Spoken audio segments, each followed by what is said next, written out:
the world indoor record that we just witnessed. I mean, he wasn't even close.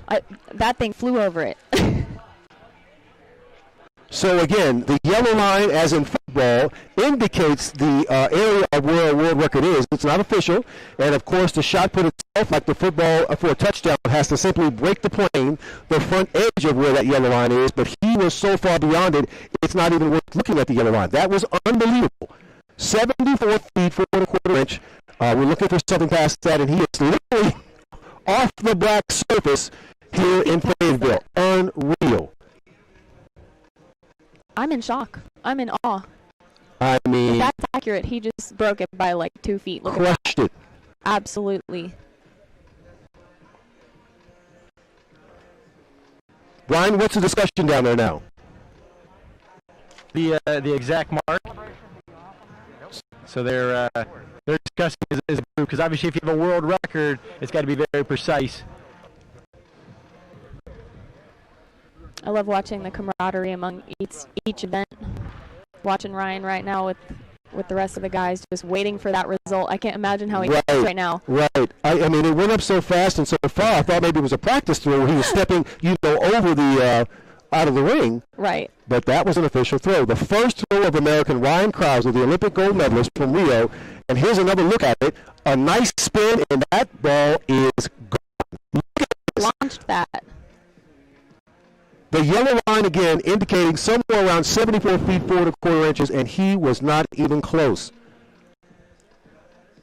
And Ryan has been close to breaking this world record for a while now. He has been right there, chomping at that bit, and may have just done it. That's right. Back in December, Ryan threw 74 feet, 1 inch. That was a K-State. He told me a few moments ago, as we wait for the mark, that he actually had to have a PCR test that showed he was negative before driving there. So he lived here in Fayetteville. Crouser went to a location to take the test, had to wait over 3 hours to get the results. So basically, he set the after waiting for the results. Then drove another 6 hours to get to Manhattan, Kansas. Went out and threw 74 feet 1 inches, not quite good enough for the world record. But now here he is back home at the place he's familiar with. Yep. He walked out here the first throw and threw a bomb. Well-rested, hometown, home track.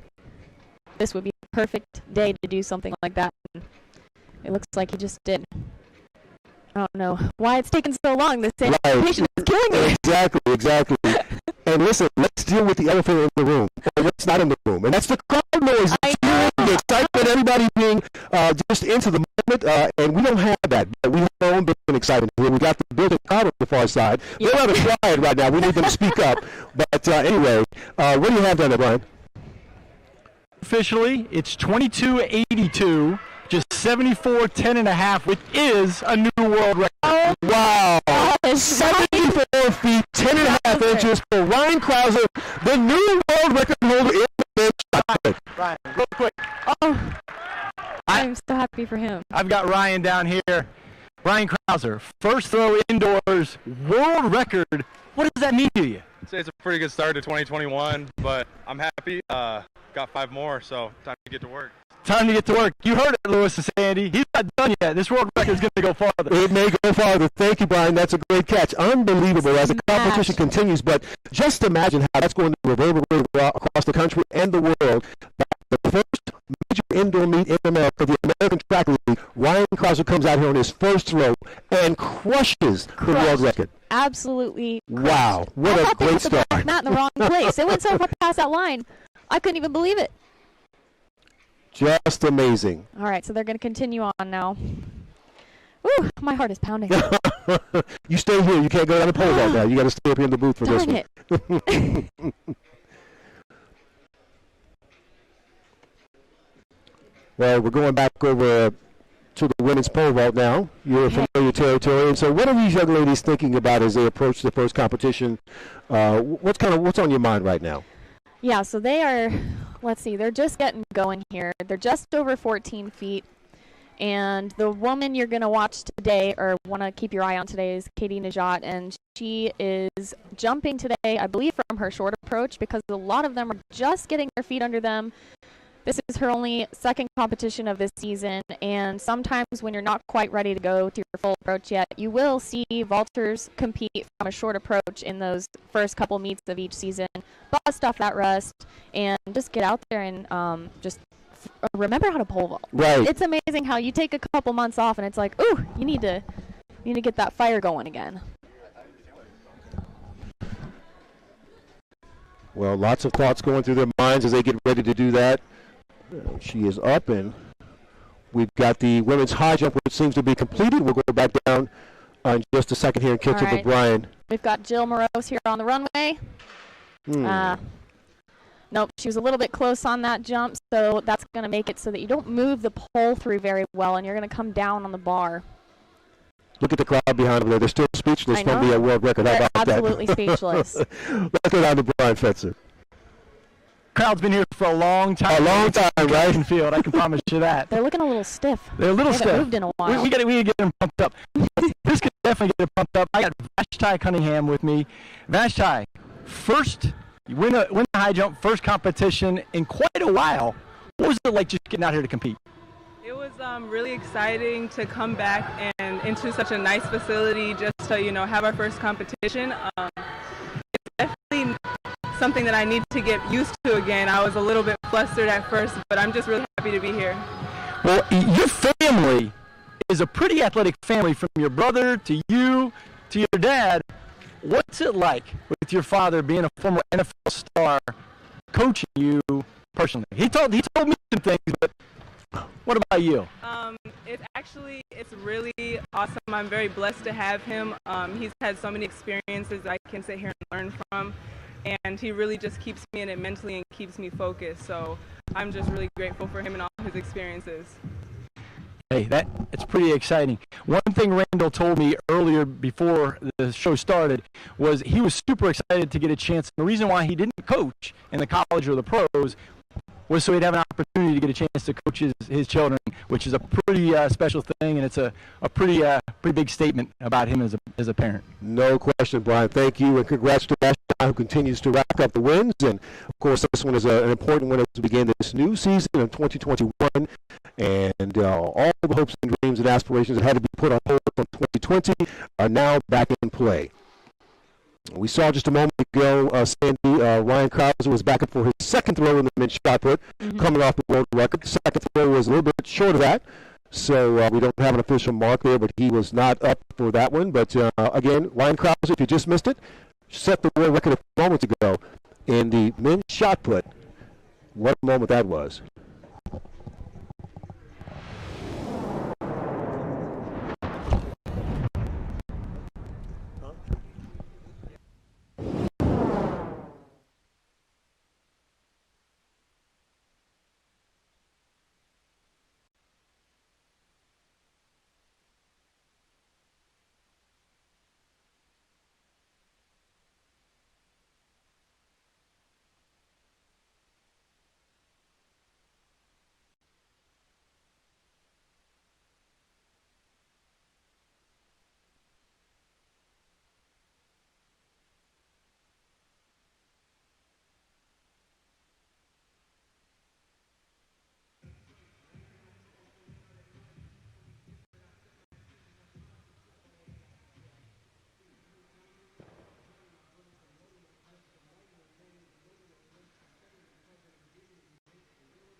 I'll direct it somehow. You're good.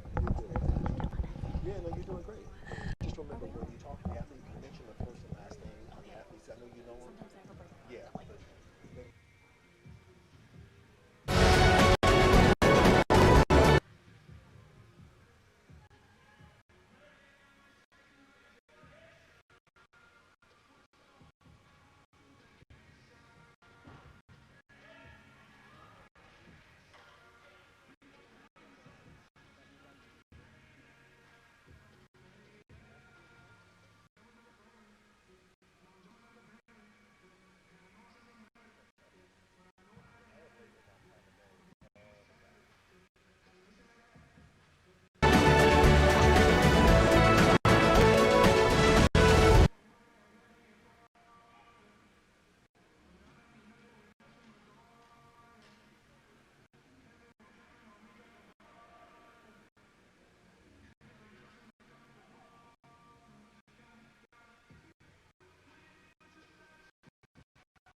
minutes ago in the men's shot put.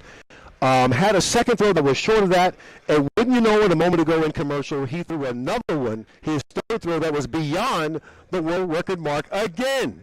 So Ryan Crouser is beyond that, and here it is, and we're not sure if he's improved that world record or not. We'll have to watch and see.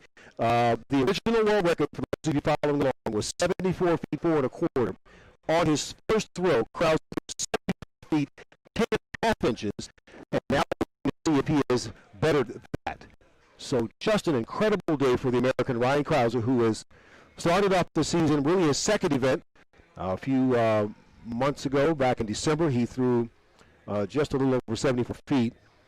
That's right. And now here he is just having a magical day in Fayetteville. And to give these viewers a little perspective, Ryan is 6'7", about 320 pounds. Right. He is a beast. And that shot put ring is about 7 feet in diameter. So he takes up the entire shot put ring. Right. So to execute the spin and the shot put, it's actually more difficult for him because he's so tall and so big. Right. You'll notice some of the other shot putters are a little bit shorter. And for him, he's got to keep that balance. Yeah. We were flying from Doha back to London after the World Indoor Championship in 2019 in business class. And I was amazed how his body filled up the entire seat, the section, the whole thing. It wasn't big enough for him. I almost felt sorry for him. He needed a new plane to carry him. Oh, my gosh. Let's go to Brian.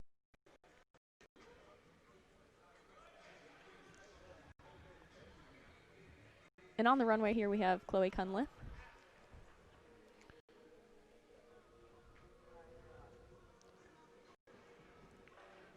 All right, so Cunliffe doesn't follow through with that jump. What happens sometimes when you make a move like that, Sandy? Yeah, the pole vault is such a mental event. One little thing can feel off when you're running down the runway, and we call that a run-through.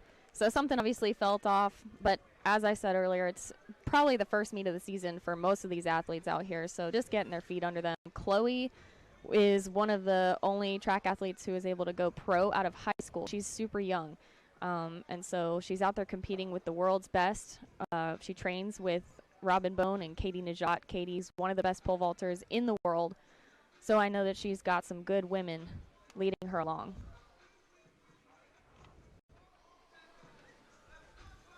Well, it was so clear for every athlete that I bumped into after arriving here in Fayetteville yesterday. They were so excited to be in town, getting ready to compete at an actual event. Yeah. Yes, we miss the fans. We miss all of you guys being here, but we know you're watching on television, online, and some of them have been here all week. They just aren't moving, but Brian Fetcher's right there in the middle of them. What's going on? I am Lewis, Sandy. I'm sitting here amongst the big crowd at the Randall Tyson Track Center. You've seen this on various sports around the world, these cardboard cutouts that individuals put together to kind of show their support in some way for the athletes that are competing. But I'm going to sit with the fans a little bit of time. Maybe I can get them to give a little more energy to the crowd. Well, Brian, everybody speechless over there. All right, we've got Marissa Kelsey back up here on the runway. Let's see, I believe this would be a PR for her if she's able to get over this on her last attempt. And nope, that was a bailout. I couldn't see where her step was from over here, but it's really important to have the same run every time you get on the runway because that allows you to make adjustments. You can move the crossbar in and out. You can go up or down poles. There's a lot of adjustments you can make. All right, and back in the ring, the men's shot put is the new world record holder, Ryan Crouser of the United States.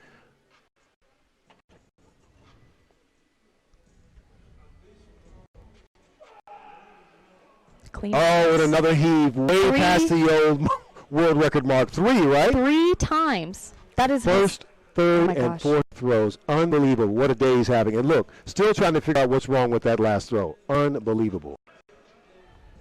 3 times over the world indoor record, folks, for Ryan Crouser. Well, his best still stands from this first throw, 22.82, 74 feet, 10.5 inches. That was the world record, he said, as he stepped out into the ring. And Crouser looking to see if he can better that. And apparently has not. And I know we might get some viewers here that aren't super knowledgeable about track and field. So to give you a little perspective, a shot put is about as heavy as the heaviest bowling ball you can use. Ah. You like that detail? I like that, yeah. Been a while since I bowled, but I understand that. So about as heavy as the heaviest bowling ball, but, you know, about a third of the size, right? Correct. Much more condensed.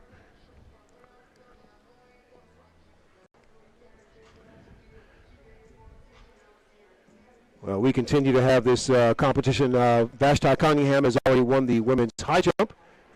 We've got the women's pole vault underway. The men's shot put continues. We'll have more of the first edition of the American Track League in 2021 when we come back.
The American Track League is back from Fayetteville, first edition of this 4-meet series, and there's a new world record holder in town.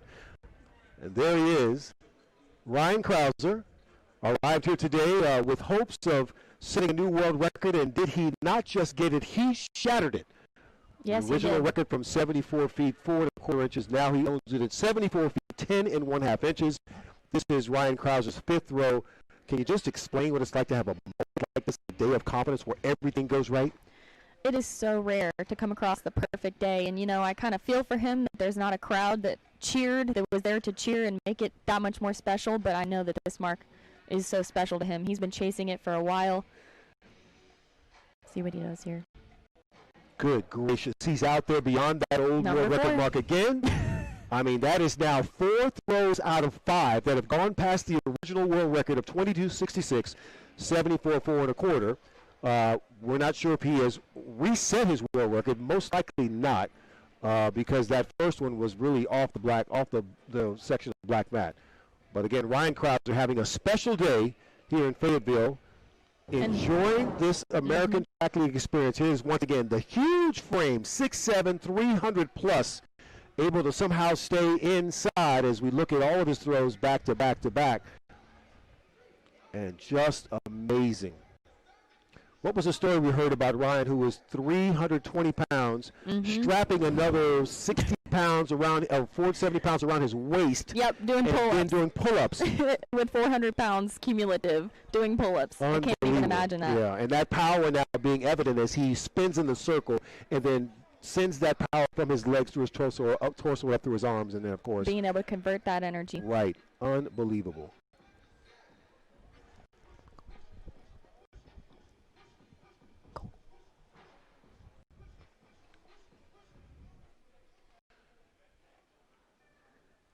And for those wondering, Katie Najat is over 4 meters 50 in the pole vault. That's 14.9, and she just missed her first attempt at 4 meters 60. And Megan Clark is up next to take a shot at 460. It's always confusing when here in America we use feet and inches so much, and then the rest of the world we use metric, and got to say both now. Know the conversions. And how long did it take you as a pole vaulter to be able to really? I couldn't even finish the sentence. It's so confusing. It's still confusing. Now I don't remember the feet and inches because now I'm used to saying metric. Right. So going back and forth is hard. And the shot put continues just below us to the left. In this rather quiet venue that, by the way, has been refurbished. Tell you a little bit more about that later, but a $7 million conversion happening here, but it is just beautiful inside as we now watch the women's pole vault. Here's Megan Clark attempting 4 meters 60. That was a pretty good attempt. What happened there? Megan has a tendency to take off what we call under, which means you're taking off too close to the box. That's where the tip of the pole goes. And if you take off too close, you're going to come down on the bar, and she just couldn't quite catch that jump. All righty, well, we're going to switch our attention now to the track. Getting ready for the women's 400 meters. McKnight, Nielsen, Little, Jonathan, and Hayes.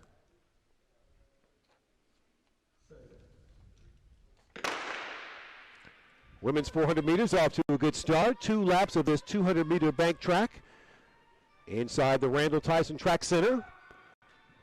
Again, I keep saying it, but it's just odd to have it so quiet. For those of you who've been watching sports where there have been no fans, it's a little bit different. We don't have the big screens like the NBA. We don't have the pumped-in sound from the NFL, but we've still got some folks who are enjoying this indoor track and field meet, and, of course, the athletes. They're the ones who love it most. As I believe that's Waddle and Jonathan who has taken the lead, 23:58 over the first 200 meters.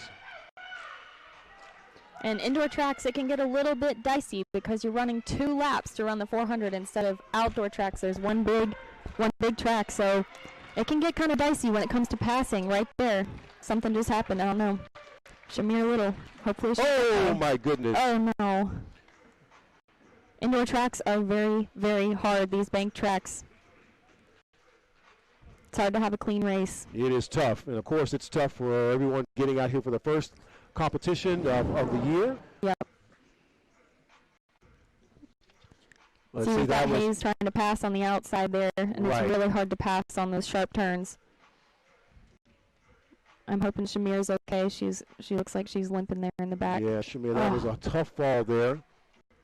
Trying to make it to the finish line. Been there before. So Quinera Hayes is going to finish in 51.76.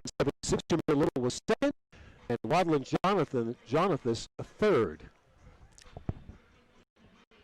I hope she's okay after that fall. Yeah, that's one of those things you don't want to feel, and of course, she probably feels bad about having to fall at a meet, but of course it is early, and hopefully she's going to be okay. Yep.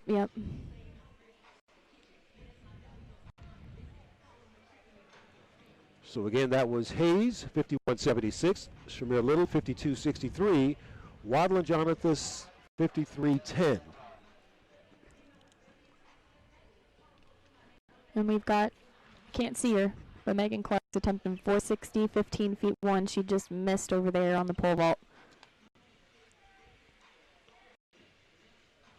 And up next on the track, as the field events continue, it's kind of like that circus that we love. Lots of things happening at the same time. The women's 60 meters. This is heat 1. We'll have Shaquila Sanders, Brittany Anderson, Kayla White, Tiana Daniels, Gabby Thomas, and Caitlin I am here with the winner of the 400 meters. Miss Hayes, how are you doing? It's a great question to ask right after you just ran your heart out. I'm doing pretty good. I mean, of course I feel the effects of the 400, but I'm doing great, honestly. Now, you're the American record holder in the 300. The event is coming up next. Were you satisfied with the 51 seconds to open up the season? Yeah, I was real satisfied with that, being as though, you know, I was running on the outside and being pushed out a little and still able to keep my composure and run through it. You know, I just thank God that I was like able to stay relaxed and not panic. So I'm pleased with that. That's awesome. Exciting. Now on to the 300 meters. All right, Brian, thank you. Looks like actually the 60-meter dash, heat 1 of 2 prelims is up next on the track. Lane 1 is open. We'll have Shaquila Saunders in lane 2, Brittany Anderson in 3, Kayla White in 4, Tiana Daniels in 5, Gabby Thomas in 6, and Caitlin Smith in 7.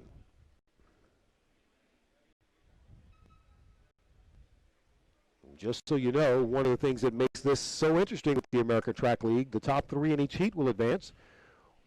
One of the fastest fourth placers, hope that doesn't confuse you, and then this part where you get to play into it, one wild card that will be placed into the final by you, the fans, and you'll be able to vote on Twitter.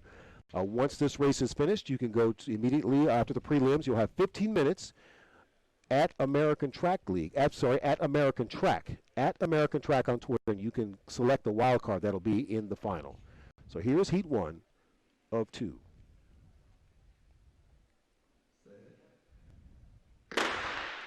Fair start, women's 60 meters, heat 1.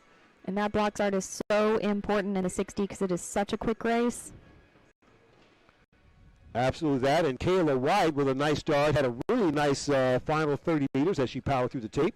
She wins it, finishes in 7.18 seconds. Tiana Daniels, 7.23, and then Caitlin Smith in 7.33. Looks like Gabby Thomas actually was third, and then Caitlin was fourth in 7.33. So Kayla White with a nice run there that will place her into the finals. So White, Daniels, and Thomas will get an automatic berth into the finals, and we'll wait to see what happens with the rest of the ladies. When was the last time you were in the blocks and sprinted? Oh my goodness, high school. In high school? I ran the 100-meter hurdles in high school. It was my second best event to the pole vault. When I was first recruited going to college, I thought maybe I would be a hurdler, but my pole vault skills surpassed my hurdling, and that was history. Looks like it worked out well, huh? It did. But I did miss it. All the way to an Olympic silver medal at the Rio Games. How about that? I love asking athletes after they've won their medals, where do you keep yours? Where do you keep that medal? It's a big secret. Don't reveal it. It's a huge secret. It's in a fireproof box in my house. Okay. A fireproof box, right. Yep, that's the one thing that'll survive the fire. I think one of the craziest stories I ever heard as we get ready for Heat 2 of the women's 60, someone told me that they have their medal in a box that's down in a fish tank. One of those like treasure chest deals. That's a good idea. And you know what kind of fish he had in the tank? Piranhas. How did I know you were going to say that? If I'm not mistaken, I think that was Sean Crawford who told me that many years ago. That one right there takes the cake. That's better than the soft That's drawer. Hilarious. That'll definitely protect it. Yeah. Brian? Lewis, Sandy, I've got Kayla White, North Carolina A&T. Get it done in that first meet. That's a PB to open up the 21 season. Yeah, I've been working hard, and you know, that year off kind of that allowed me to, change the things I needed. What did you change the most? My start. Yeah, I know my start is already pretty good, but just being more patient in it and getting that lead arm down. So. What are you going to work on to run faster in the finals? I'm staying in that drive and hitting it a little harder. Back up to you. All right, Brian, thank you. That's a nice run by her, and we get ready now for Heat 2. The ladies are standing behind the blocks. Lane 1 again is open. Daryl Nieta is in lane 2, and then Kenny Harrison in lane 3, who does most of her track and field damage over the hurdles. She told me that she is just here to try something different, working on her speed, and she'll be running the hurdles next week, the week after. And Morlakia Kennison, and then Christiana Williams.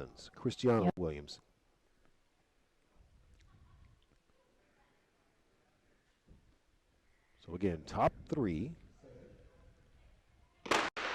Top three automatically qualify. Good start.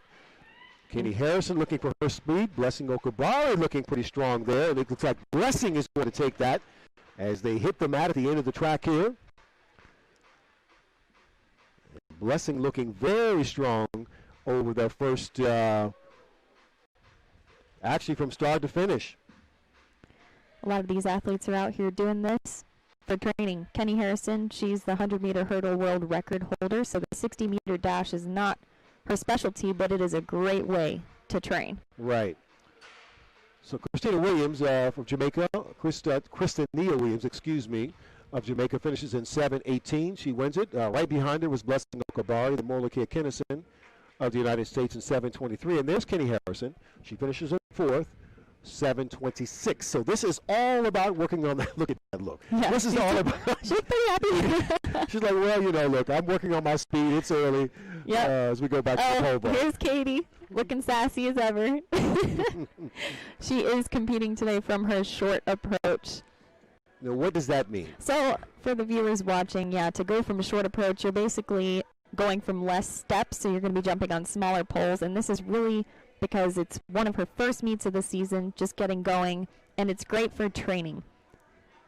And the bar currently is at 14:11. We'll see if she can execute this jump.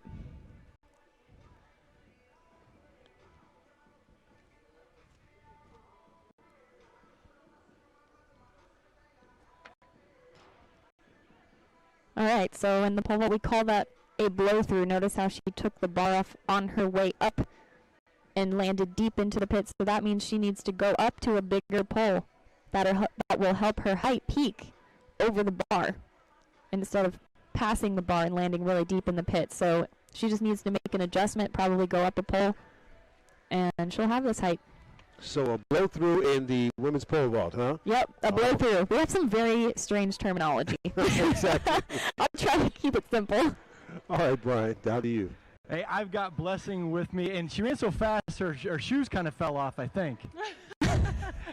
So, hey, Blessing, first indoor race in 10 years. Were you happy with the performance, or are you just happy to run indoors? Or do you not like indoors? Actually, both. I'm happy to run indoors again, and I'm kind of low-key happy with the performance.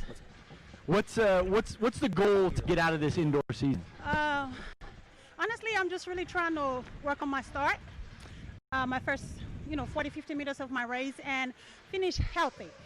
That's the goal for the indoor season. Finishing healthy? Finishing healthy this indoors and just really work on my start overall. So work on that start in the finals.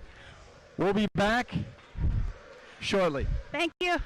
All right, so Blessing Okabari, if you didn't hear that, the first race indoor in 10 years. That's amazing. And just a reminder, we've now had the first two heats of the women's 60 meters, so the first three in each heat qualified to the final, one other fourth-place finisher, and then the wild card. So now it's up to you fans. You have probably about 13 minutes left to get on Twitter at American Track, American Track, and select the wild card to be in the final. You'll make a decision on who gets that final place. All right, what just happened there? Sorry, I got a little excited there. Okay. So Megan Clark out there, she is my training partner. We train together, and she just got over 14.9, 4 meters 50. That's a pretty good mark for her. She can do a lot more than that, but that was a clean jump. I'm excited to see her go on today. She's going to make the next bar. I can feel it. All right, what do you think is her potential as she looks to this season? I'm hoping to see her over 4 meters 70. That's about 15 feet 5 inches. I believe she can do it this year. Okay, and how would that place her in terms of ranking in the United States? That would put her up there pretty. I mean, the U.S. is strong. Oh, here goes Katie. Oh, there. She's over 14.9, 4 meters. 50. I have bad eyesight. They got to put that up bigger. I know. All right, while you keep an eye on the women's pole vault, we're going to switch back over to the men's. Getting ready for the 60 dashes here for men. Guys are getting set up on the track, standing behind their blocks.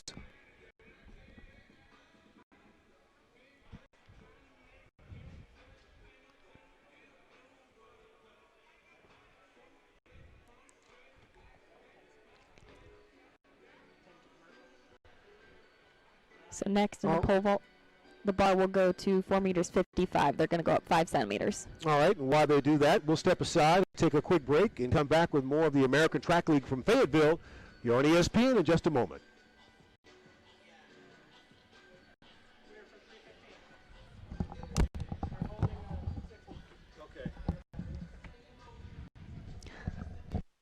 On height up there, like.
Lewis Johnson, Sandy Morris, Brian Fetzer, the American Track League.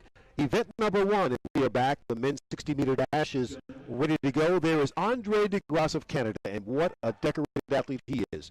3 medals from the Rio Olympics, but he doesn't have much indoor. We'll be looking to see what he does with his start against a pretty stacked field. We've got Devon Moss, St. Joy J. Gibbons of Jamaica, Demi Kemp of the United States, DeGrasse, as I mentioned, from Canada, Odurudu of Nigeria, Walter of the United States, Omar McLeod, the great hurdler, the Olympic champion from Jamaica, as well as Chris Belcher in lane 8. Men's 60 meters, heat 1. And a good start. That's really amazing. Early in the season, everybody's so excited to run. Excellent start, running down the track. We'll have to wait and see who got what. Oh, don't flip over the top of that. I've seen it happen once. I have it as well. Who was it? Oh my gosh. I can't even remember now, but he went over the edge. It was our most famous, the United States most famous decathlete who did that. It scared us to death. He nearly landed side, and I was so nervous that he was going to be severely injured, and it was terrifying. It was. All right, so Orudu of Nigeria there in the middle in lane 5 finished first, 670. I'm going to let the crowd think about who that was. Omar McLeod finished second, 770, 670, then David Kemp in third. And we had a pretty tight field there. As they came to the finish line, and everybody trying to figure out, how can we slow this thing down? It is such an amazing thing to watch everybody try and decelerate up the hill and then into that mat. It's not much room to decelerate that quickly. So Orudu, McLeod, and Kemp get the automatic bid to the final. Again, there'll be one other fourth-place finisher, and then the wild card will be up to you. So after the second heat, you'll be able to go on Twitter at American Track and choose one of the names that's in front of you there, and you will put that athlete in the final to come up later.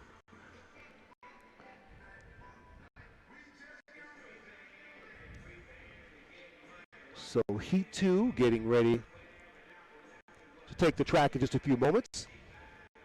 Still have the women's pole vault happening across the track. That's right, Megan Clark just made a bar a minute ago.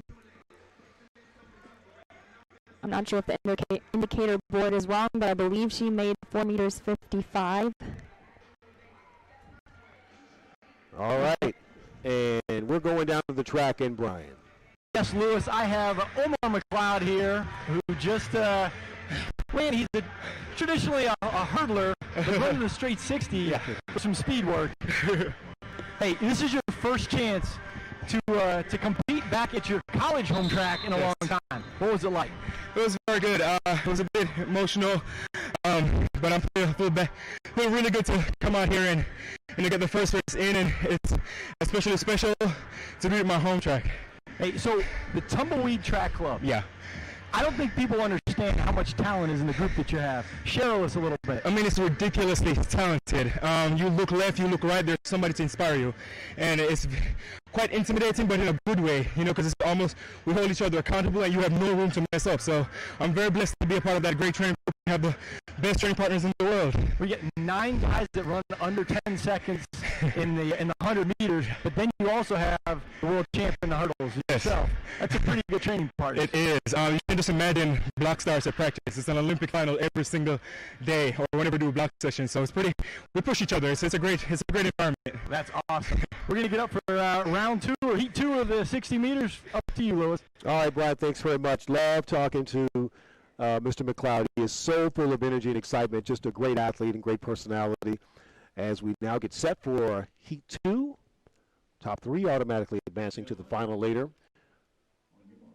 Rodney Rowe in lane 1 of the United States, Andre Ewers of Jamaica in 2, Trayvon Bromell, of the United States in 3, Brandon Carnes, USA in 4, 5, Marvin Bracey, also of the United States, Cordero Gray, Team USA, Adam Jamili here from Great Britain, and then Taekwondo Tracy of Jamaica.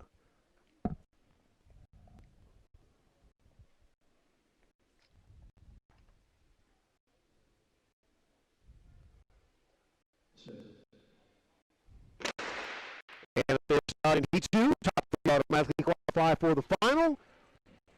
And a very strong run. That looks like Trayvon Bell. He looked excellent. I mean, look at the hop in his step when he comes off the track there. He's got that mojo going. Oh, you see it, don't you? The previous world indoor champion from 2016, 6:58 his time to lead the field. And I mean, he looks really, really good. On to the final. Absolutely. There he is in 3 with the black and sort of a turquoise, the head down, nice dry face.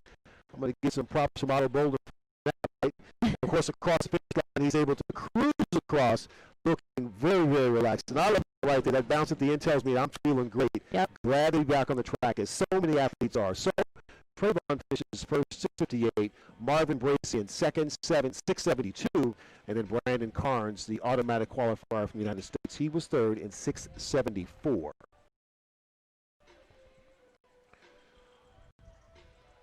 So nobody in that heat climbed the mat down there, but the athlete I was talking about who did that, I believe it was actually the one who was running and came to the finish and flipped up and over the mat. I thought my heart was going to come out of my chest. It was just a crazy moment.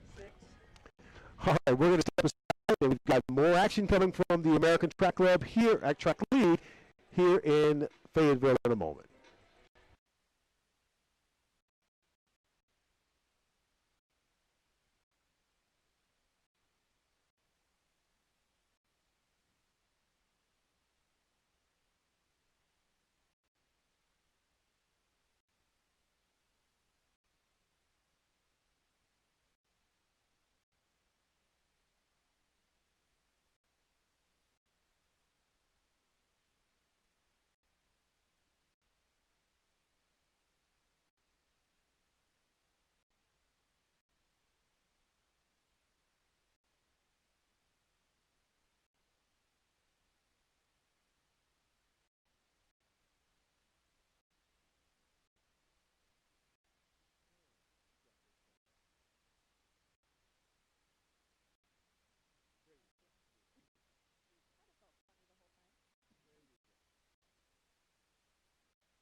Back in Fayetteville, we had an excellent second heat of the men's 60-meter dash, and we go down to Brian Fetzer.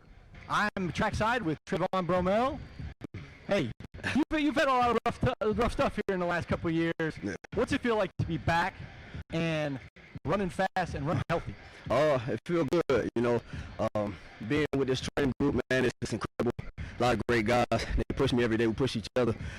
Being in that environment, it's hard for you to kind of slack off and not exert the expectation that the coach wants. So, like, throughout the years, man, it's just been a grind. It's been a lot of ups and downs, a lot of things a lot of people don't know that I've been through, but it feels good to be back running. Well, I'll tell you what, you tell some good stories on social media about the process. Oh, yeah. It's a big word I know that you use is the process in your training process in life. Yeah, no, people got to understand, man, you can't be scared of what comes. Like, if anybody who know my story, like I got friends all over the U.S. that know what's really been going down for these past 4 years. I've been through hell and back, and it's an incredible journey. It's a story that I hope to motivate many across the globe. Absolutely. The training groups that you have in the Tumbleweed Track Club we talked about earlier, hey, you guys could go 1-2 in the Olympics in a 4x1. How about that? Man, the times, the people, it's crazy. Like, we could definitely do some crazy things all over the board. Like, it's just when the time comes, everybody just gonna have to see. Absolutely. Trayvon, we'll see you in a few minutes in the finals of the 60 meters. For sure. All right, Brian, thank you. Well, you can really hear the passion in Trayvon's voice, not just about the race,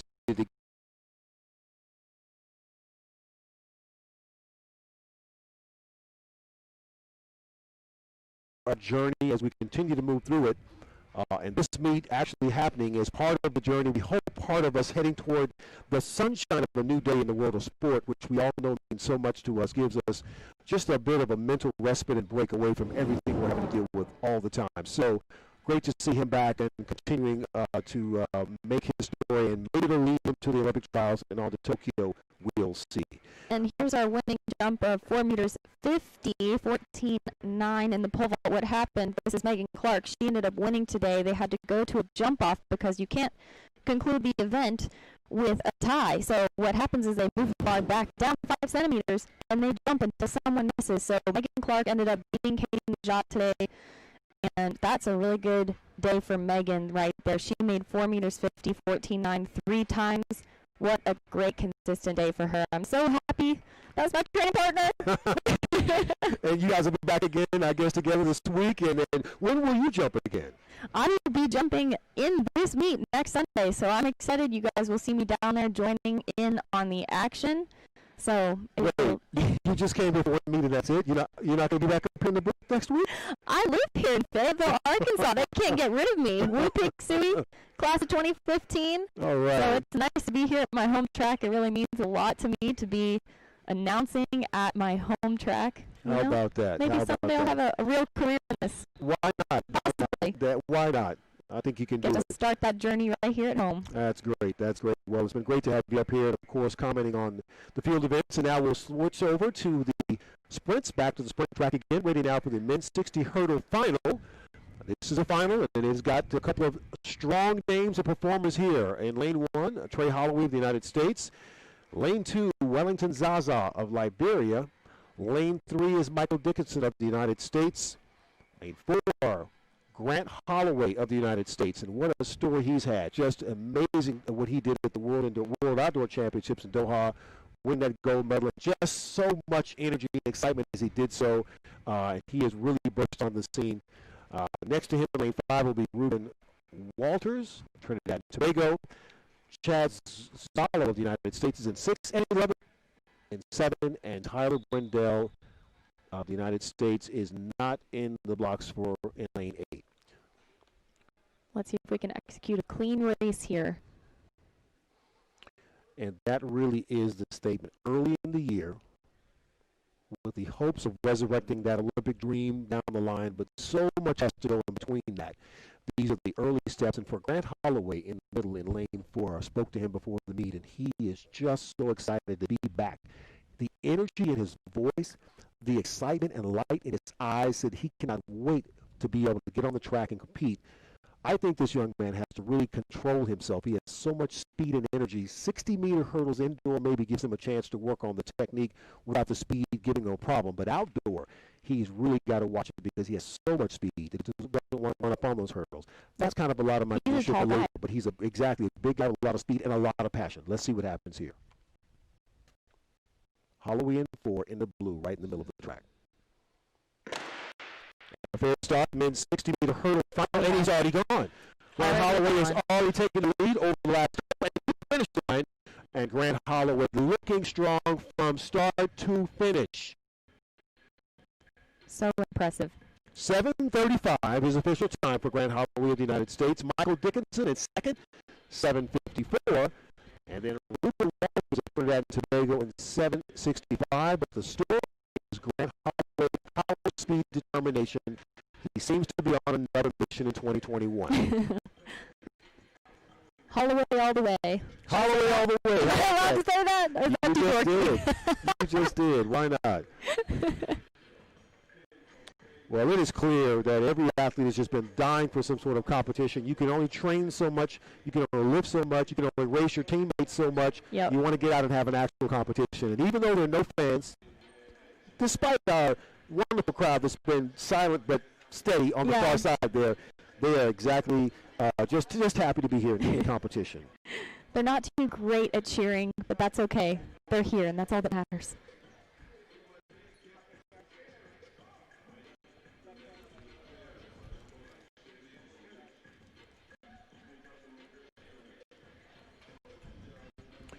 Well, Grant Holloway standing by down there with Brian Fetzer. Brian? Up in the booth, Lewis and Sandy said, Holloway all the way. What, do that? The race is good. It's just getting the meet reps in, 2020 was just a cluster. Just one of the things, you just had to continue just to stick around and keep it moving, keep pushing things through. Pro 2 and 3, just working, working the race rhythm. Coach Holloway challenged me to execute the first hurdle, that's my ability, and I did that as best I can. 7:35 in the opener. Is that what you expected, or you expect a little faster? Always expect a little faster. Job's not finished. We still have a whole lot of meets to go to, but this is a good start to the season. I appreciate it, Grant. If you guys don't know Grant Holloway, he's a world-class athlete, but even more so a world-class human being. I would completely agree with that, Brian. Just a great young man. And, of course, you heard him say working on that first hurdle with a long way to go, but he looks good early on. Grant Holloway of the United States setting an excellent first run here for him to build on in training and then on to his next competitions. And it's worth one more look. Right in the middle of the track, you'll see him pulling away from everybody, but Grant Holloway with great power and speed, confidence, and just moving down the track with effortless just technique. Super clean race, and that's really important in the hurdle races. You want to be as clean as possible, but also be as close to those hurdles as possible. Spend as little time in the air as you can. That's it. So the men's 60 hurdles are in the book, and up next on the track, the women's 60 hurdle final. Be running in just a few moments, and I want to give a shout out to all of you watching and who are connecting with us on Twitter. You have chosen the wild card for the men's 60-meter dash. We'll tell you about that in just a few moments, but that 15-minute window closed, and I think for the women you may have just another minute or two at American Track on Twitter to vote for your wild card to put the last female athlete in the women's 60-meter dash. Okay, and thanks for doing that. That's fun.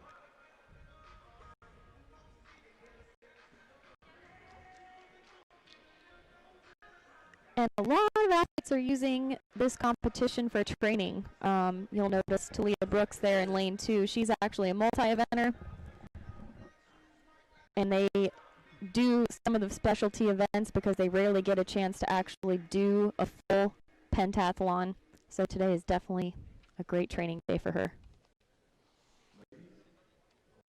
And so as they get called to the blocks, the women's 60 hurdle final, Talia Brooks of the United States in 2, Christina Clemens of the USA in 3, Tiffany Porter of Great Britain in 4, Tonia Marshall of the United States in 5, Brittany Anderson of Jamaica in 6, Isabel Pearson of Norway in 7, and Ashley Spencer of the United States in 8.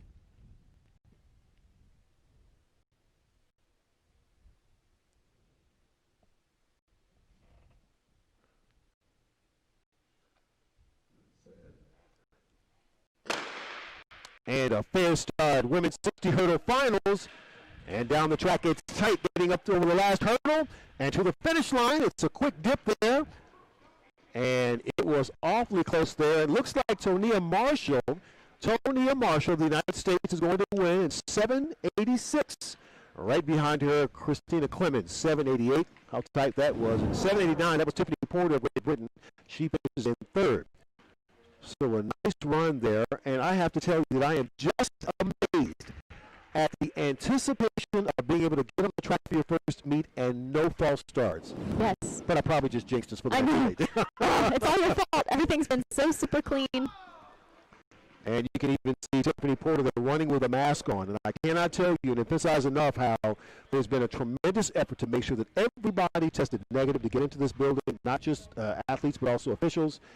And, of course, social distancing and mask wearing when needed. And Tiffany Porter had her mask on during the race. We're going to step aside, thank our crowd for being here, and they'll be here when we come back in just a moment.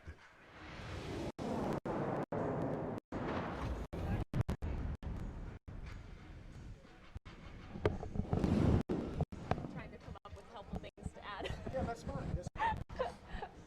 All good.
So the women's 60 hurdles just went final a few moments ago, and we go down trackside with Brian in the winner.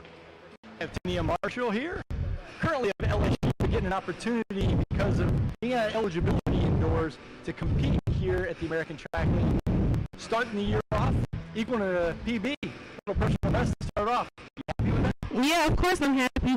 You know, I got a chance to compete with, girls that I'll compete with for the rest of my life. So it was a great competition and, just a great way for me to be able to get some races in to help my team outdoors. Being an SEC athlete, you have the opportunity to compete on the track quite frequently. What's it like speed?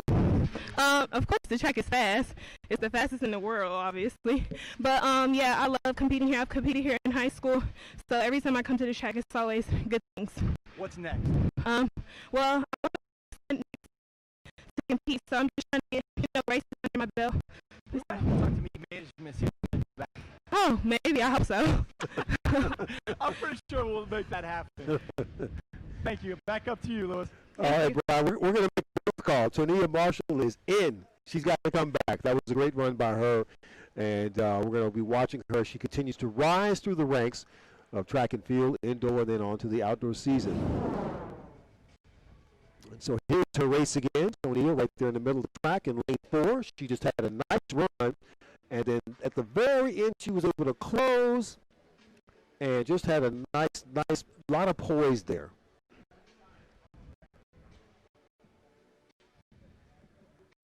And she was having some company there at the end, but able to keep her form together and cross. That was close. It was close for the win. So she's showing for sure. Tonia Marshall will be a contender as we continue through this indoor season. And look, just hugs all around because these athletes are so happy to be back in competition. All right, I think we need to go trackside with a new world record holder. I do have, Lewis, I have Ryan Crouser, a newly crowned world champion on your first throw of the indoor season. Just walk us through it. Like, what was the excitement like? What is the feeling? Yeah, I mean, quite a start for me to 2021, but I was just, when I get out here and compete, it feels like it's been a long road just to get back to some normal competitions, and so first throw felt really nervous, actually, just having been training for so long kind of by myself or with just a training partner. So it felt like I had a ton of energy, and my biggest thing that went through my mind was just relax, feel a rhythm. And I lined that first one up, and indoor PB for me just off of my outdoor all-time record. And so 22:82, a new indoor world record. And I'll tell you, you train and live in Fayetteville and train with Coach Mario. But I was told you don't throw inside here ever. So this is the first time you're in here. So the last time I think that we threw in here was Adam Nelson's throw, which is among throwers famous because Adam Nelson just goes crazy, ripping his shirt off. He's just the highest energy guy. And so that was back when they had Tyson, and they used to throw, in that same corner. So this is the first time, I want to say maybe 10 years plus, that we've thrown shot in here. And so we're usually over with baseball in the annex over here. So it was a new venue for me, but I liked the energy, putting us front and center.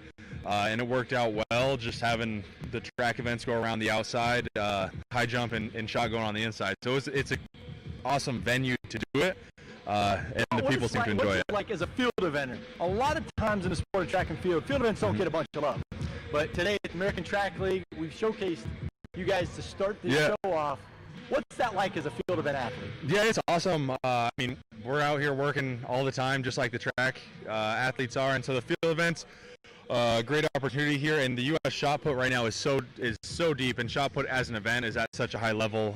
Still feels like we're coming off the 2019 World Championships, which was greatest shot put competition in history, and by percentage of world record and how close it was, one of the greatest track and field events in history. We're going to get your world record shot put, I think, up on the screen here, if I'm not mistaken. We'll let you kind of analyze it a little bit. Give us the breakdown. So, I mean, right off the bat, I like the look of that. You can see kind of some rhythm. I come up into the middle, come through. I'm just really patient on that and work the ball for a long time. So when I throw, it looks kind of slow. Part of it is because I'm taller, being 6'7", but you can really see the efficiency is there. I landed with both feet on the ground in the middle and land in double support and really work and apply force for a long time. And that's kind of key to a far throw, is you have to be patient but dynamic at the same time. Okay, you got the world record, but I got to ask you a question. How do you get it farther? Yeah, I feel like there's more there.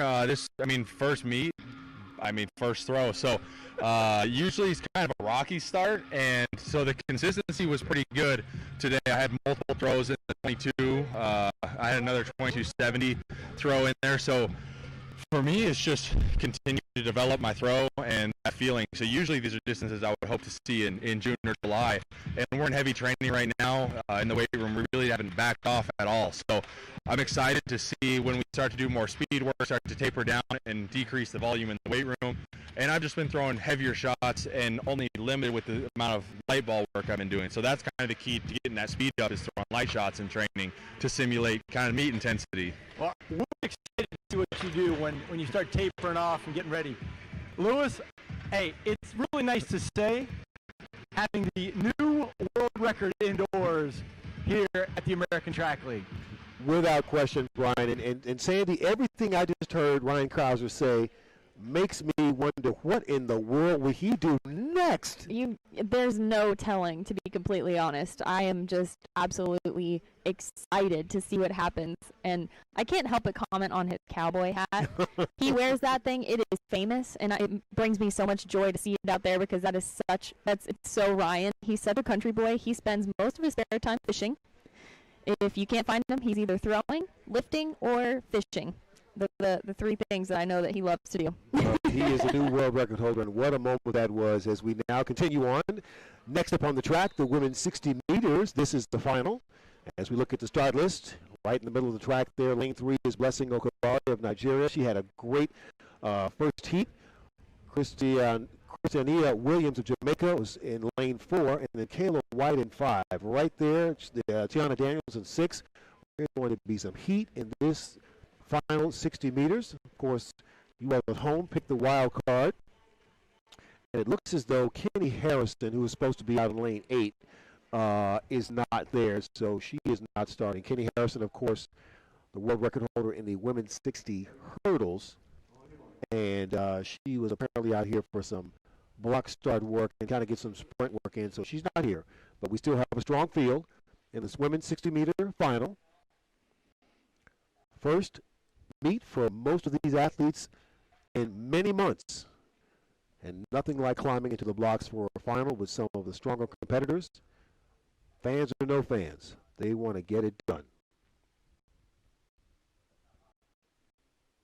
Okabari in 4, Williams in 3, Okabari in 4, and White in 5. And another fair start. Right down the middle of the track, Blessing Okabari got some distance to make up. She's now gaining, and Blessing Okabari with just a nice surge there over the last 30 meters, and I've got to believe she was close to the front if she did not get it. A little hard to tell from the angle from our seats, but that was an excellent run, and it was Blessing Okabari. Look at that, 7:17. Christiania Williams of Jamaica, 7:18. And who's third? Again, so close. Okabari had some distance to make up, but she really moved tonight. And Kayla White finishes in third. 7:20 is her time. Blessing really showing that she's got such poise. Look at her. She's just such a powerful athlete. And I just caught her just a whiff of that spirit and excitement. There's the smile which says she's so glad to be back. And Okabari looking very good. Distance to make up, but she was able to do so in a relaxed state and really looked well there. She wins in 7:17. Christiania Williams from Jamaica in second, and Kayla White in third. I think what's interesting about this meet, competing without fans, the athletes are going to be more relaxed. Right. So I'm interested to see how the performances, it might actually help. And I'm interested to hear what she has to say as we go down to Brian. Yes, Lewis, I have Blessing, and Blessing just excited. You can see the excitement. First time racing, indoors, 10 years, and coming over 7:17, that's pretty legit, Blessing. Yes, it's a PB, so I'm really excited. First heat, I'm really happy. What are we going to see here again? Hopefully, yes, of course. Yes, if I'm healthy enough, I'm going to show up. I'm going to be here. Good thing. So health-wise, how are you being healthy compared to what has been in the last couple I am great. That's the best way to put it. I am great. I am healthier than I have been for the last 4 years, and I'm really excited about that. What can we expect? How fast can you run 6? Honestly, I don't know, but I know I'm going to run pretty decent indoors. You like that? What's it like competing against all these athletes? It's been a while. Kind of wait. It's amazing. It's been like it feels like it's just. First, I'll say it's amazing that we can actually compete together first with everything that's happened last year and this year, and getting to run on the track with other athletes is a great feeling for people like us for what we do. Thank you, Blessing. Thank you. Back up for the next race. All right, Brian, thank you. Blessing, I am great. And she looked it, and you can tell that she's excited about the season. We now move to the track again, the men's 400-meter final. Lane 4, Nicholas Hilson of the United States, Quincy Hall of the USA in 5, and Travion Caldwell in 6. 2 laps.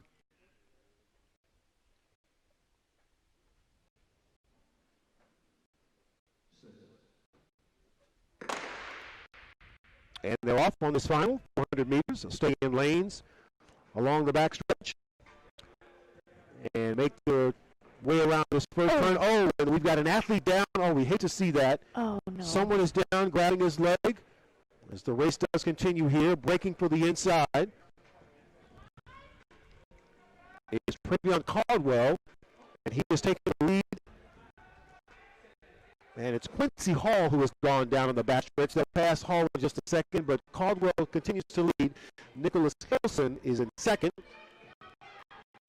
Travion Caldwell of the United States coming around the final turn, looking strong, making his way to the finish. And it'll be Travion Caldwell with the win. Nicholas Hilson in second. And unfortunately, on the backstretch, it was Quincy Hall who had just a moment there. We're not quite sure what happened. We won't speculate. But just collapsing to the track and rolling over. Just an unfortunate thing to see there. Hopefully he is going to be okay. It's so early in the season. Hate to see that starting the year that way. So here it was. You're grabbing the back left hamstring there, and I'm not sure what the injury is, but grabbing that back left hamstring and then collapsing to the track was Quincy Hall of the United States. But holding on, keeping his form, Travion Caldwell with a nice run to win this 400 meters. And we can only wish the best for the injured athlete.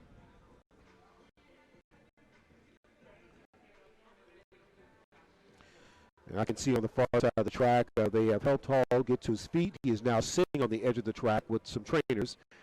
So that's a bit of a good sign. And, of course, the other athletes now going over to show their respects, and we love to see that sportsmanship after the race is over.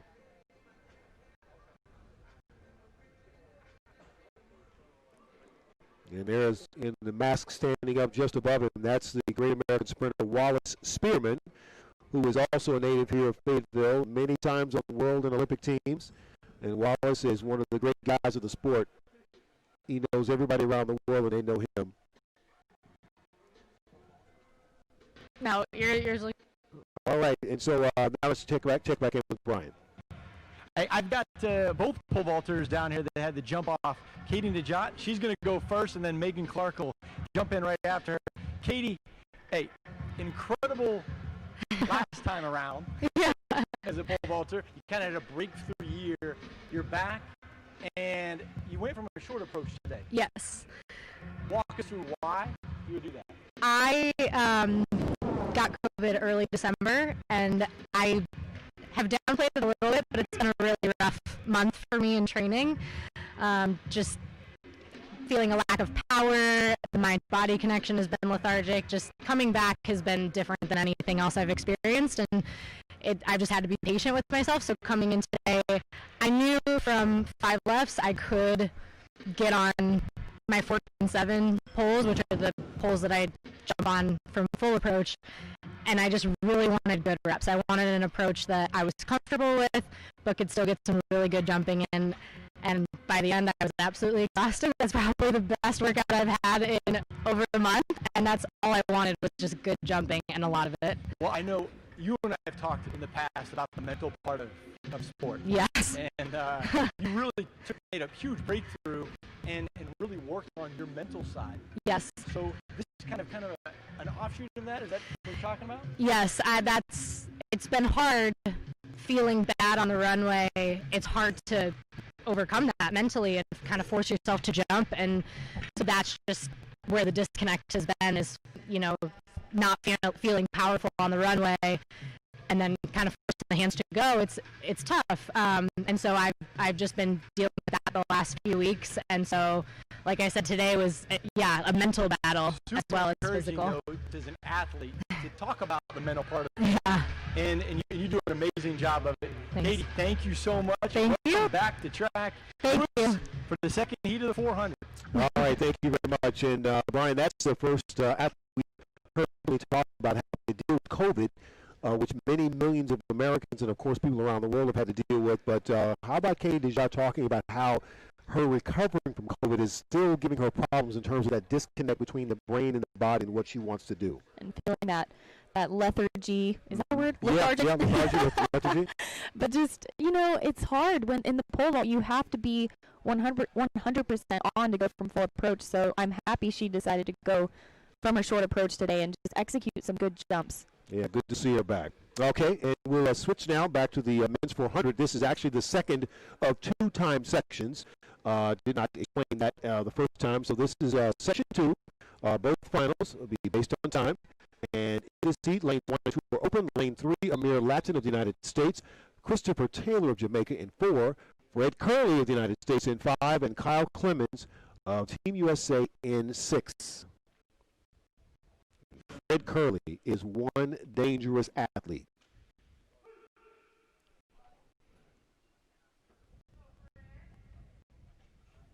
He posted on Instagram recently a time trial that he had where he was running for 45 seconds, okay? It was a 45-second time trial. He wanted to see how far he could go. And he actually ran through the 400 in this time trial in 43.9. That's all right? So fast. That's 0.6 of a second faster than the world record. Let's watch what happens here. Maybe he's got some Ryan Crouser magic as well. And they are off. Section 2 of this men's 400 meters. Fred Curley is the one to watch in lane 5. And as we've already witnessed, the indoor track can be a little bit dicey with those steep banks and having to run 2 laps versus the 1. And there's Curley coming off the bank in the lead, pacing himself, coming through the finish line, 1 lap to go. Curley on the attack.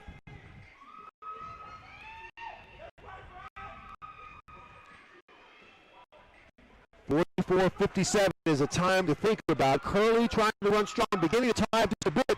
Now will he be able to keep his strength and power? Fred Curley coming to the finish line. Curley's going to be close, and he is just over 45 seconds. So Curley may have missed it.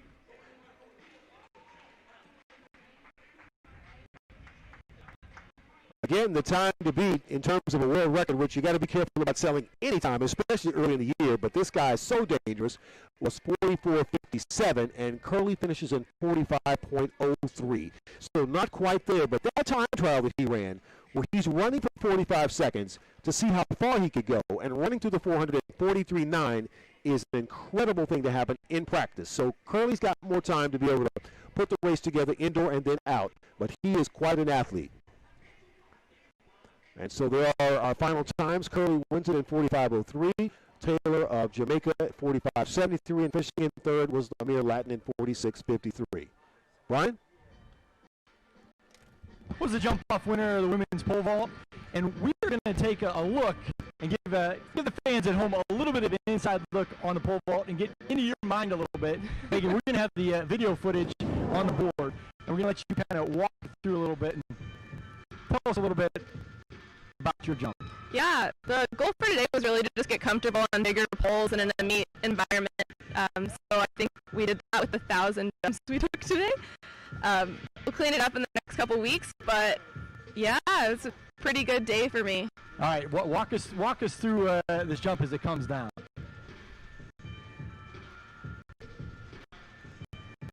All right, this is my first competition from 8 lefts, so I was really trying to build a consistent approach, and I did that pretty well all day, and then got my hands up a lot better at takeoff than I have been doing. So that's a key that's sticking from practice, which is really what we wanted to work on today. And as an athlete, when you can transfer what you're doing in practice into the event, it's always a win. Coach will be pretty happy about that, I'm sure. He definitely is. He was happy with today, and hopefully we'll keep building the next few weeks. Coach Compton's a tough one, so if he's happy, that's a good thing. Yeah, it's not every day you get to jump the same height in a meet 3 times. That is very true. Back up to you, Lewis. What about that? Jump-offs are actually a pretty rare thing in the pole vault, so that there's not a tie. The athletes keep on jumping, and what they do is they go down 5 centimeters with the bar until somebody makes it and somebody misses it. And so, technically it could go on forever and ever, but today Megan took the win. I'm so happy for her.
And we're back in Fayetteville and back down to Brian Fetzer.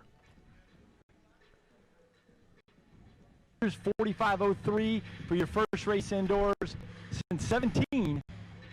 What was it like, Fred? It was a blessing. I got to execute the race, and I can do much better on the next one. Yeah, your shoe came untied. We're gonna watch the 300 first, and we'll come back to you in a second. Sounds good. Okay, thank you, Fred. Thank you, Brian. The women's 300 meter final is on the track now. Cassandra Tate in 3, Ashley Henderson in 4, Jenna Prandini. It's been a long time. She's back on the track. Lane 5, and then Ashley Spencer in 6. And there's the gun, a fair start, and Jenna Prandini to have her back after having the broken foot and so many difficulties. Yes. What about seeing her back? It is so good to see her back. She is such a fun girl. I've spent a lot of time with her, so I'm so happy to see her healthy and running again. She's a great girl. This 300 meter was actually a very sought after event. We had a lot of people wanting to run this event because it is great for training. You've got 200 and 400 meter specialists who wanted to run this event early on in the year, using it for conditioning and training. And Jenna Prandini able to hold on there. She had a little bit of trouble coming off that final bend, but what a story for her. Prandini, who really came out of high school, was a big star, went to college, of course, so much promise, but she's had so many difficulties, some of them injuries. She broke her foot in the 2019 U.S. Indoor Championships, and so this is her first race since then. It's a big deal to be back on the track. That's right.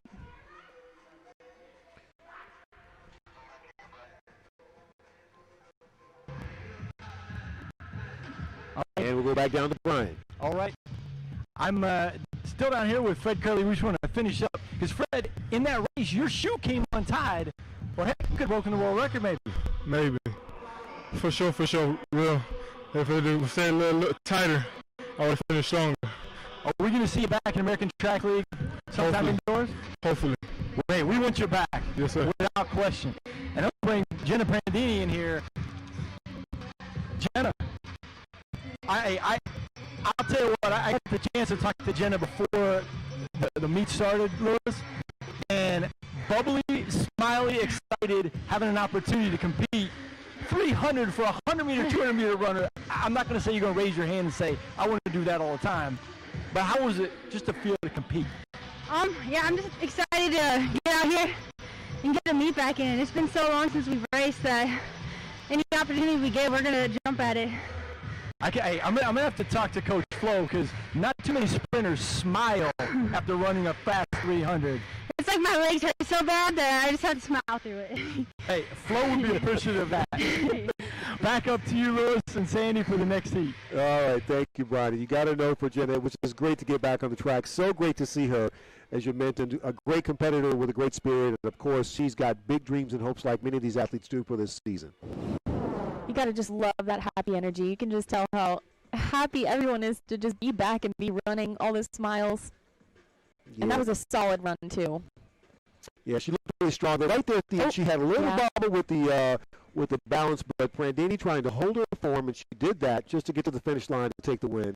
So, again, she can feel like a bit of victory to be able to get back on the track after suffering a broken foot from 2019, and be back in competition and actually win a race. Got to feel good. Okay, and then next up on the track here, the women's 300. This is Heat 2. Again, starting up on the curve. Sage Watson of Canada will be in 3. Kyra Jefferson of the United States in 4. Gabby Thomas in 5. And Shakima Wembley also there in 6. And you touched on it a moment ago, Sandy, but we were told that this is the most requested distance at the meet, the 300, because the 200-meter runners want to step up and run a little bit over distance, and the quarter milers want to step down and be able to run a little under distance for sprint training. So unique to hear that the 300 is the most requested indoor meet. Yep. And a waiting list. Yep. And I've heard that the 300 tends to favor the 200-meter runners because you don't need that last bit of endurance like what you need to run the 4. So, but it's great training all around for all of them. All right, so in the blocks from lane 3 to 6, Watson, Jefferson, Thomas, and Wembley. And a fair start. Heat 2, the women's 300 meters. Coming off the turn, down the home straightaway, and 1 lap to go. And as you'll notice, they are not cutting in for this 300 as they do in the 4, so less likely to be so dicey. It's easier to run a clean race when you're not worried about cutting into lane 1.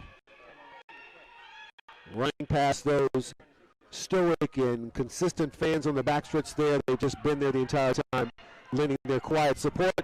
And coming off the final turn to the home straightaway, looking strong. Waiting for the official time for Gabby Thomas, 35.92.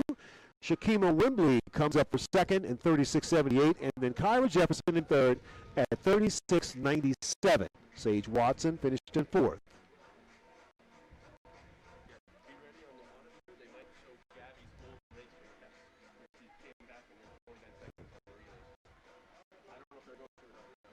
Well, that was a nice run by Gabby, just again showing all that power and control.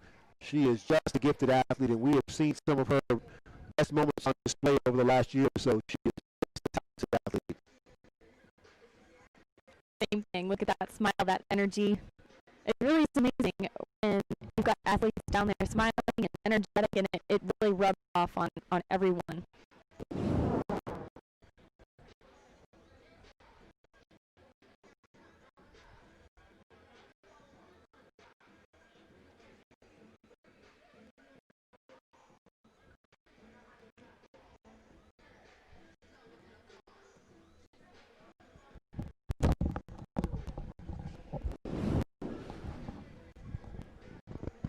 All right, back down to Brian. I have Gabby Thomas, who's doing a little dance. She's doing like a TikTok move there. Little celebration. Let's make sure you get that for TikTok. It'll go viral. So, Gabby, you were just telling me, pretty excited about the time. Yeah. Walk us through the race. I mean, I'm going up there and I feel pretty confident because I had just come back from doing 2 60-meter races, 2 PBs already. So, I'm doing pretty good. And I know that, I have a strong 400-meter runner on the outside of me.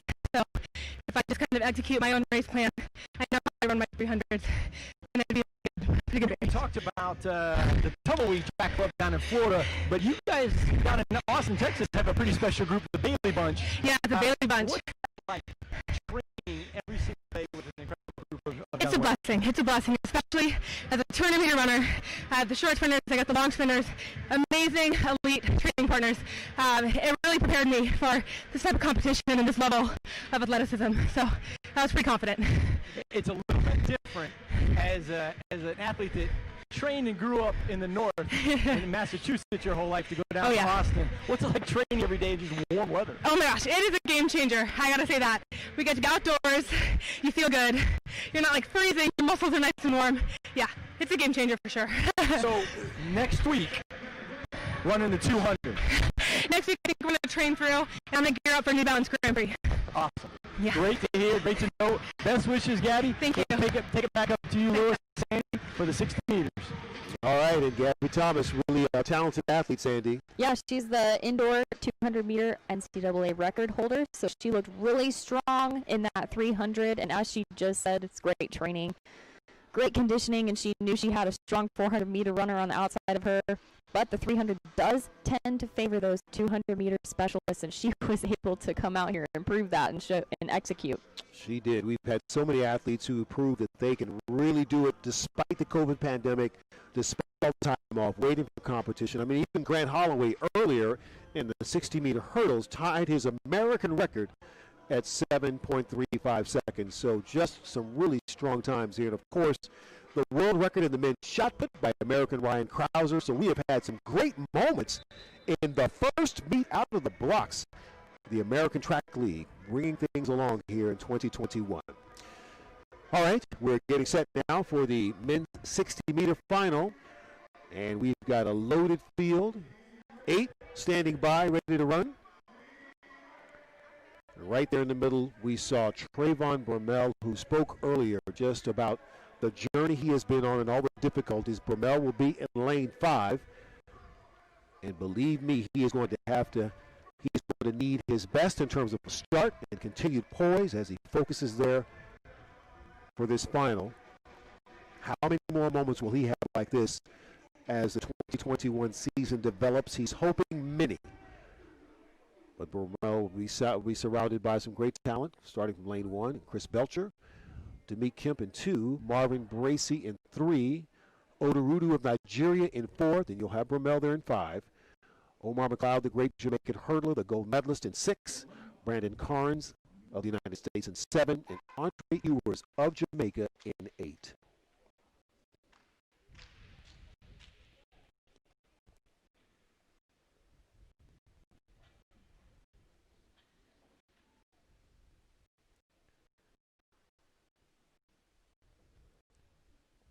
Trayvon Bromell wanting to make a statement here early in this season. He has a moment here in this final.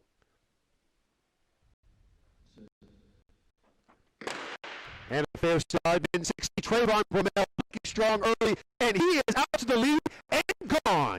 Trayvon Bromell with a huge win here at the American Track League Edition 1 2021. I mean, out of the blocks. If this young man can hold this type of form and this focus throughout the season, he is going to be someone to look for, not only as we continue to move through the indoor season, but outdoor. And, of course, the U.S. Olympic trials is what he's hoping for, and we are all hoping to have a chance to be at the games. He wants to be there as well. Look at that relief. Just amazing focus. Trayvon Bromell running 6:48 in his first time for this first big final this year. Odurudu was in second from Nigeria, 6:65, and then Andre Ewers of Jamaica in 6:67. So again, Trayvon Bromell letting the world know that he is going to be here in 21. What a moment. Brian, down to you.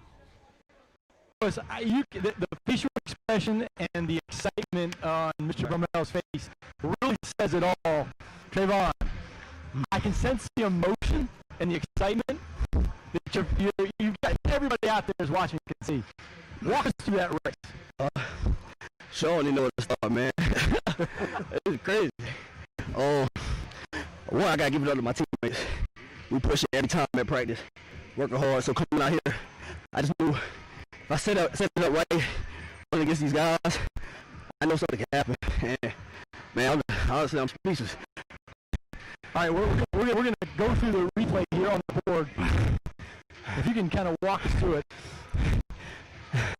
Man, I don't even know what to say. You got out quick. Man, I just say it's a blessing, man. I've been telling people, you know, God's what he said. He sent me to Reno, but I gave him the power to be able to coach us to do go out here and perform. And it was just a humbling experience. You look like you made that transition from your acceleration phase into your top end speed pretty smooth and stayed relaxed all the way through. Now, I've been playing for about 25 years. He's a tough one to please. Is he going to be smiling over there? Well, I told him like this.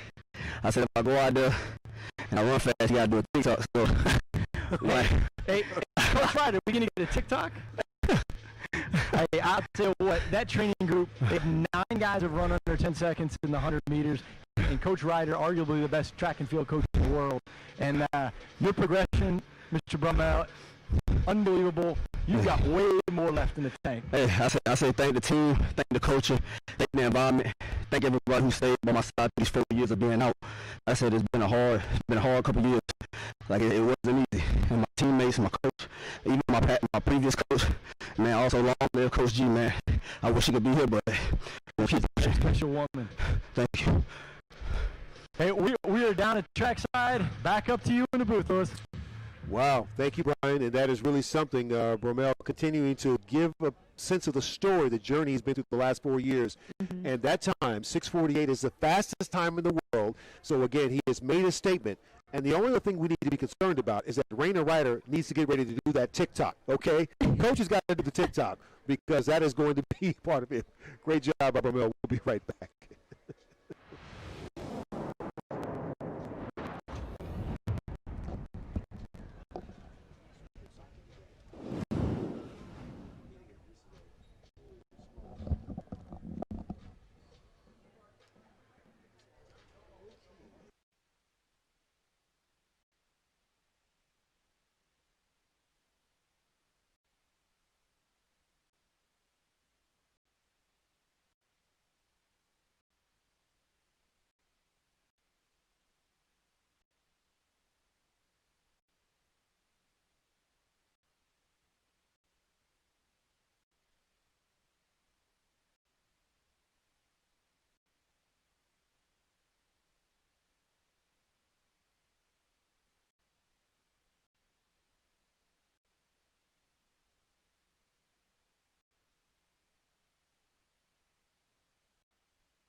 Welcome back to Fayetteville, the Randall Tyson Track Center, as we get ready to wrap up this first edition of 2021's American Track League. And Sandy, your thoughts on just the sport being back?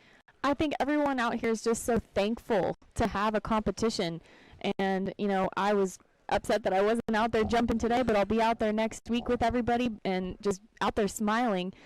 And we had some great performances regardless of the fact that there's been quarantine, there's been training in makeshift facilities, there's been athletes just coming up with ways to get it done during a pandemic. And so I think the thankfulness is just very apparent on everybody's faces during these races. Yeah, absolutely. And it was just something to see everybody here. And kudos to everyone. We got to see a great moment here in Ryan Crouser. And just got to say something about all the top athletes who made their way to Fayetteville.